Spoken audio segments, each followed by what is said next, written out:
మా షాప్లో ఎంతో టేస్టీగా ఉండే మురుకులు అయితే రెడీ చేస్తున్నాం. ఈ మురుకులు సూపర్ టేస్ట్ ఉంటాయి. చిన్నపిల్లలకి సాయంత్రం పూట స్నాక్స్లోకి ఇస్తే చాలా బాగా తిని, మనమైన టీ తాగేటప్పుడు కొన్ని మురుకులు తిని టీ తాగితే చాలా బాగుంటుంది. ఒకసారి ట్రై చేయండి. ఇక్కడ వచ్చేసి ఫస్ట్ బియ్యం పిండి వేసాను, అందులోనే కొద్దిగా శనగపిండి వేసాను, రెండు బాగా మిక్స్ చేసేసాను. మిక్స్ చేసిన తర్వాత దీంట్లో వచ్చేసి వాము, జీలకర్ర అయితే వేసాను. ఇప్పుడు కారం వేసేసాను. తర్వాత వచ్చేసి సాల్ట్, కొద్దిగా నువ్వులు, కొద్దిగా జీలకర్ర, తర్వాత వచ్చేసి డాల్డా, కొద్దిగా సోడా, వాటర్. డాల్డా వద్దు అనుకుంటే ఆయిల్ వేసుకోవచ్చు. అంటే మురుకులకి డాల్డా వేస్తేనే టేస్ట్ అయితే బాగుంటుంది. సరిపడా వాటర్ వేసేకొని బాగా కలుపుకోవాలి. ముద్దలాగా పిండి పల్చగా ఉండకూడదు.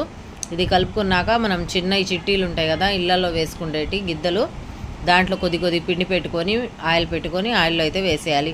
మురుకులు అయితే రెడీ అయిపోతాయి. అంతేనండి, ఎంతో టేస్టీగా ఉండే మురుకులు అయితే రెడీ. ఓకేనా? బాయ్. నచ్చిందా మీకు? అయితే లైక్ చేయండి, షేర్ చేయండి, సబ్స్క్రైబ్ చేసుకోండి. బాయ్.